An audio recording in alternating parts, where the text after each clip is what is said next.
Hello, welcome to Extension Ed Talks with K-State Research and Extension.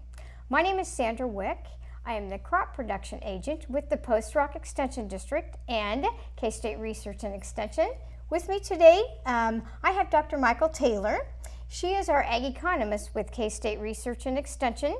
Your office is in Manhattan, but you travel all over the state making presentations. That's right. I try to cover most of the state, giving people as much information as possible about negotiating equitable leases and how they interact between tenant and landlord. Okay, so if you can see with that, our focus today is going to be mainly on farmland leasing arrangements.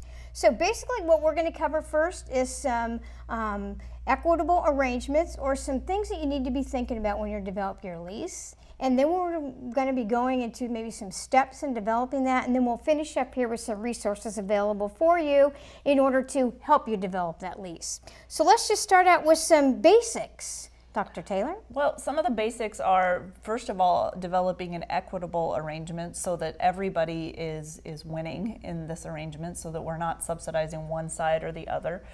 We also want to look at having good business relations. This is a business relationship, and we want both sides to feel like they are being well represented. We also, when it comes to ag land leasing, we want to make sure that any changes in production practices and technologies are accounted for in the lease to, again, keep things equitable. And being willing to adjust and being flexible is a very important component of equitable leases. Okay, so these basic principles, I guess you could say, are very important when you're going into developing a lease. Yes, absolutely. The first one is to share the cost of yield increasing inputs, and by that we mean that fertilizers and chemicals are things that improve the yield, and those are things that we want to share on the same proportion that we would share the crop. So if you're in a 1/3, 2/3 situation, you want to share the chemicals and fertilizer in the same proportion that you share the crop. Also, if you're doing any long-term improvements on the land, those are things that you want to compensate the tenant for, because you don't want them to have the incentive to not make long-term improvements because they don't have a long-term lease. And finally, keeping good landowner-tenant communication is incredibly important. That's what keeps everybody coming to the table and feeling like they're getting an equitable share. Alrighty, so we have your 4 basic principles here. We kind of went through this very briefly, but now we're going to go to each one individually and kind of have some discussion on each of those, maybe a little bit more in depth. Okay? Sure. And here's some points here that we will cover for you. So on principle 1, it's sharing yield increasing inputs. An example of that would be that you want the tenant to put those last units of fertilizer on and to be sharing the cost of putting on that last unit of fertilizer in the same way that they share the crop. So for example, if they're not sharing fertilizer, they're going to incur the full cost of that final input, but they are also going to only get 2/3 of the crop, and so they will have an incentive to back off on the amount of fertilizer. And that's why we want to share yield increasing inputs in the same proportion. It provides for an efficient use of those inputs. Okay, and they can, and we'll be getting to this on the resources, but those need to be documented and written down so it protects both parties as far as the yield inputting. Absolutely. We want to make sure that those things are written down or agreed to in a very detailed manner so that everybody knows what they're supposed to do. Alrighty? Okay, let's move on to principle 2, which is dividing your total returns in the same proportion as your inputs that both parties contributed. So that's how we figure out what an equitable lease looks like, is that we have the same proportion of inputs as we have sharing the outputs. So you want to compensate the tenant for their labor and their machinery, and you want to compensate the landowner for their land. And when you put those two things together, then you're getting towards an equitable lease. Okay, and like we said, you want to develop a budget. And that will help in order to compensate, what you mentioned here, the tenant for the labor and the landowner for the value of the land and possibly other assets. Right. And the last point here is some typical arrangements that people see out there is 1/3, 2/3. But there are some other arrangements coming into play maybe 40/60? Yes. Every arrangement is specific to those two people that are making the negotiations. So what we see as typical does tend to reflect the market, but there can always be adjustments to that. Alrighty. Let's move on to principle 3, which was compensating the tenant for any unused long-term inputs. Right. So we want to encourage the tenant to treat the land as if they own it. And long-term investments might be soil health or reducing soil erosion. And again, giving them the incentive to keep that improvement going, which might come in the form of a multi-year lease or agreeing to compensate the tenant if there's any unused long-term inputs that are lost at the end of a lease. Okay, and so this would just further support some good relationships that hopefully would develop between the tenant and the landowner. Right. By doing this. Which leads us into the last principle, which is good tenant communication, tenant-landowner communication. And that's what it comes down to. Oftentimes, the problems we see in leases are with people not communicating well and not keeping themselves abreast of what are the expectations and what are the things that each party is thinking needs to happen. Okay, so communication, and communication, pretty much. Yes, pretty much. Really, you want to have a good business relationship that can result in more stability in the lease, because that land is a very important part of the operation, and therefore your landowner is an important part of your operation. So again, we'll come back to good communication builds strong business relationships, and that's what keeps these leases strong. Okay, plus the end goal is that sustainability of that operation. Yes, absolutely. Okay, alrighty. Well, we've been visiting here with Dr. Mykel Taylor on some ag leasing basics. We're going to take a short break here, and we will be back to look at some steps in developing that lease. Hi. We're looking for insurance. Let's see who's free. When insurance agents work for only one company, their options are simply limited. But a trusted choice independent agent is free to shop many companies for a better deal. Free to do what's right for you. Let us shop for you. Contact Rogers & Associate to learn more. What a girl wants in her home kitchen. Ease of use, flexibility, fun, the latest kitchen design, Frigidaire Professional Real Stainless Steel for fewer finger smudges, a French door refrigerator, convection cooking, a quiet dishwasher. Have the staff at Genuine Appliance in Hayes demonstrate new Frigidaire Professional appliances to find what you want.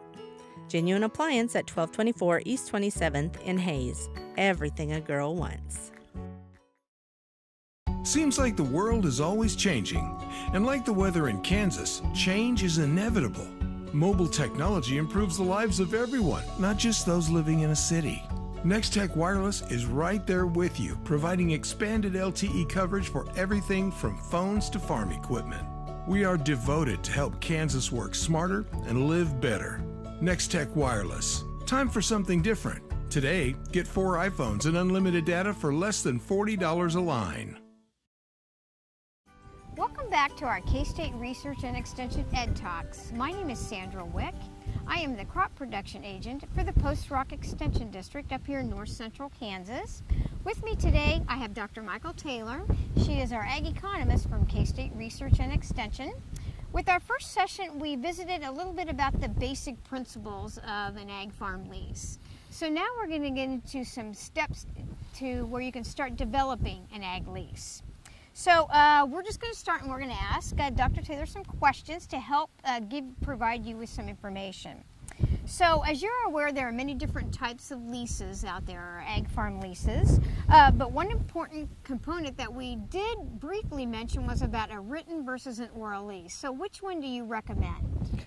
I think both can be applicable in different circumstances. Oral leases are covered by Kansas statutes, so there are some rules around an oral lease, But written leases are really very good if you are trying to denote very specific activities like hunting or who's responsible for fencing or something like that. So they can both be good in different situations, but I think you should give careful thought to what you want, whether you want a written or an oral lease. Okay, alrighty. So what is the first step that farm families, landowners, tenants need to go in developing an equitable lease? The first step is putting together a budget and figuring out who is paying for what, so that as you go through and figure out what everybody is paying for, you can come up with that equitable arrangement where you want to compensate the tenant for their labor and their machinery, and you want to compensate the landowner for their land. Okay, alrighty. So what is generally the length of an ag lease and why? In Kansas, ag leases tend to be either 1 year or 4 to 5 years. And the reason for that is that a lot of leases get looked at annually, and we recommend with 3 to 5 year leases that they're looked at annually anyway, so that nothing gets out of whack in terms of the commodity prices or any of the inputs that they're sharing. All right, okay, so you mentioned a budget is the first step. Okay, so what are some other what are some other important components that should be included in an ag farmland lease? Something that is really important to include is compensation for unused long-term improvements. Anything that a tenant does to improve soil health or reduce soil erosion, you want to have it in there so that if the lease ends, that they're compensated for any of the investment that they've made in those long-term things that is not used up by the time the lease ends. Alrighty, and what are some, with the commodity prices, all over the board, the last 2 to 3 years we've kind of seen that cycle go. So kind of some flexible leasing options maybe is an option. So how can those flexible leasing arrangements fit into a lease? Flex leases can be really nice for allowing that natural adjustment when commodity prices go up or down, so that you're sharing some of the bonus years, but also still compensating the landowner for those less than ideal years. The trick with flex leases is to have really good communication and have very transparent terms on which you're flexing, so that you can figure out very easily if you're going to flex on price or on yield or on revenue. Okay, and kind of along those same lines, another component that we mentioned, one of the principles, is to include the yield increasing inputs, particularly fertilizer and chemical costs. Could you maybe use some of those in some flexible leasing arrangements? Yes, because those costs can adjust as well and can get us out of whack in terms of whether or not we're having an equitable lease. So it would be really important to have those inputs priced and perhaps put into that flexible lease as well. Okay, so those yield increasing, that tends to be the highest cost, for the producer, the fertilizer and the chemical cost. Yep. So how does a no-till systems fit into leasing arrangements? There's conventional till and no-till. So on no-till farming practices, what we often see is any yield increasing, any tillage replacing practices are what we would then start sharing. So when we're spraying down weeds that we would normally have tilled, that might be something that the tenant pays for, but the landowner is going to share in the yield increasing inputs. Okay, and lastly, we mentioned in the fourth principle of a basic lease communication again, okay? So what are some ideas of maybe building those relationships and to increase the communication between the landowner and the tenant owner? Well, I think that anytime you want to make a change or do something different on the farm, you should contact your landowner and just let them know what's going on. In many cases, landowners feel like they are not as up on current ag issues as their tenant is, and so we want to keep them as informed as possible so that they know what's going on. And we can do it in a number of different ways. We can call them, we can text them, we can write them a letter, we can do newsletters, lots of different options, and we need to decide for each each landowner what's the best communication approach for them, which is going to depend on where they live and their age and maybe some of their how accessible they are to social media and things like that. Okay, so that kind of sums it up and kind of gives them some steps to start with. Start it with the budget, and then include in there the important components of that yield increasing inputs. You know, but don't always remember that we are here for you. If you have any questions, again, thank you for joining us here at the Extension Ed Docs. Our next segment will be that we're going to be giving you some specific resources in order to help you develop those leases. Okay. Technology changes every day. Whether you want to keep up with the latest technology or master the gadgets you've already got, Nex-Tech University is here for you. Our experts will help you navigate the technology world, from business cloud computing to the iCloud, computer security, software, smartphones, and even must-have geek gifts. Nex-Tech's experts will share useful tips, tricks, and more to help with today's technology and keep you up to date on the hottest trends. Tune in to Nex-Tech University or Nex-Tech Local 1, YouTube, and Nex-Tech On Demand. Storage Solutions is invested in complete customer satisfaction. You can choose a drive-up unit or a climate-controlled unit. Plus, you can choose from storage units of all sizes to fit your inventory. And that's not all. They'll sign for your packages and deliver and unload them into your unit. Storage Solutions has been named in the top 100 U-Haul dealers 6 times. Rent a pickup, cargo van, or a moving truck to keep your goods on the go. Remember, making moving and storing easy is Storage Solutions in Hayes and Victoria. Your home's exterior is the best defense against harsh weather conditions. With insulated vinyl siding, energy-efficient windows, spray foam insulation, and metal roofing from AquaShield Roofing and Construction, you can protect your home from howling winds and ice-cold temperatures. Don't let Mother Nature interfere with the comfort of your home. Call or visit us online today for a free estimate. AquaShield Roofing and Construction. Our team is dedicated to your complete satisfaction. Hello, I'm glad that you're joining us back for our program with K-State Research and Extension Ed Talks. My name is Sandra Wick. I am the crop production agent with the Post Rock Extension District up here in north central Kansas with the counties of Jewell, Lincoln, Mitchell, Osborne, and Smith counties. We also have with us today Dr. Mykel Taylor, our ag economist from K-State Research and Extension. So we covered the basic principles Dr. Taylor, of a good lease. Then we covered some steps in order to develop that lease. So we're going to finish up here and give producers and farm families some resources in order to help them develop that lease. Yes, absolutely. It can be a little bit overwhelming trying to come up with a lease on your own, so we put as many resources out online as possible to try to support your efforts.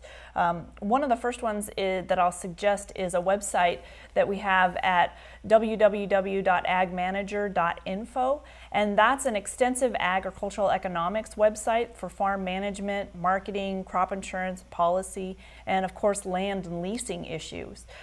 Some of the tools that we have available are the county level cash rents for non-irrigated cropland and the irrigated farm leasing arrangements, both from 2017 and 2018.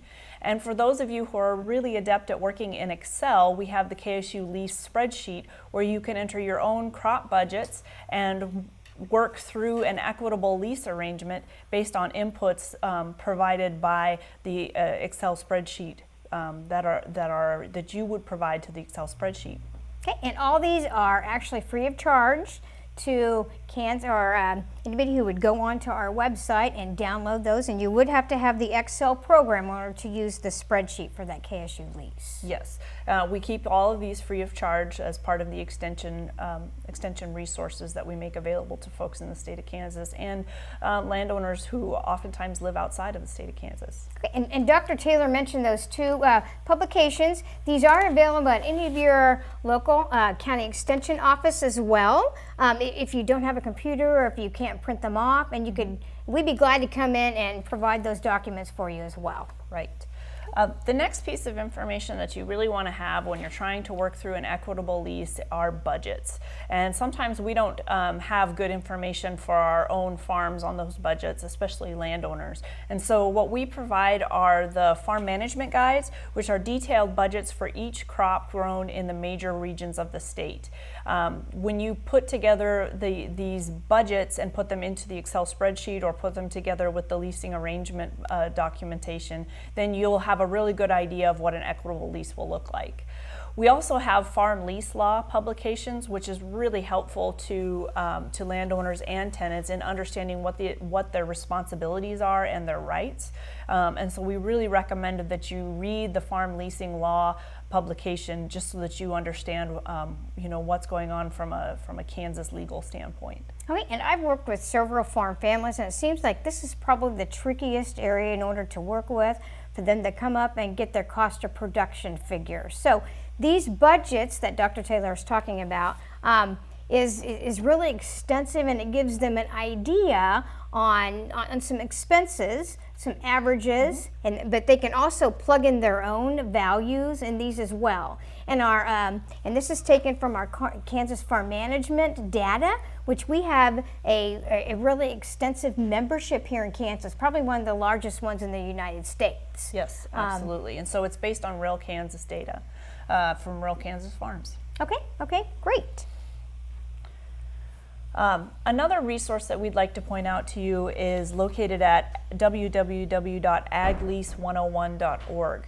And again, these are rentable arrangement forms that cover both cash leases and crop shares. So just additional resources for you to read about different types of leases and how to set them up and what they may look like in your situation. Okay, and I really have a lot of my farm families and tenants and landowners asking for this publication too, because it gives them a template, it gives them a sample cash farm lease, and they don't have to recreate, and so they can simply just take this template and fill it in if they like, or delete stuff away from it. Yep. So it's very easily used, and you can find this, as Dr. Taylor said, online at the aglease101.org as well. And kind of, if you could give us some information, you mentioned fixed cash rents or flexible and crop share. Is there kind of a tendency on, is there more cash rent now? Is there tending to be more crop share? We're still about half and half in the state of Kansas, but there is a tendency or a trend towards more cash leases, fixed cash leases. And so we want to be aware of both kinds of leases, because as tenants, we often have multiple landowners, and those landowners may have preferences for different types of leases. And as a landowner, you want to know what your options are for different types of leases that you may negotiate with your tenants. Okay. And like I mentioned before, these are also available at any of your local extension offices if you don't have a printer or need to print these off. And we'd be glad to print these off for you. And we'd also be glad to come in and visit if you want to visit. And if you want to ask us questions on developing that lease, or what exactly do I need to include in this lease. Right. But it's a good thing to have at least a template, and you don't have, like I said, recreate things. Right. Okay? It's a very good resource. A very good resource. So what we like to do is encourage you, if you have any further questions on ag leasing or developing a lease, don't hesitate to give your local extension office a call, and we'd be glad to visit with you, help you develop that lease, what some components that you need to be putting in that. And because every Kansas county has an extension office where you would have this information available for you. Right, and you can also always contact me in Manhattan. I would be available to visit with you if you had some specific questions. So there's a good network of folks throughout the state that's a good resource for you. Right, and if you didn't get the name down or don't have a piece of a pen or a piece of paper with you, just stop by your local office and we can get you connected with Dr. Taylor, and she would be glad to even visit with you on the phone, and I know you have an email too, and your email is listed right there as well. And I know you're pretty busy about this time, and when it comes January, February, March, you do lots of informational meetings and things on leasing. So they may want to take note of that too, because I know that you do lots of land leasing educational programs. Yes, so I hope to see you out around the state. Okay, Well, this has been Sandra Wick, the crop production agent with the Post Rock Extension District, and Dr. Mykel Taylor with the Ag Economics Department with K-State Research and Extension with ag land leasing topics. So, like we said, if you have any questions, don't hesitate to give either one of us a call, and good luck with your ag lease development.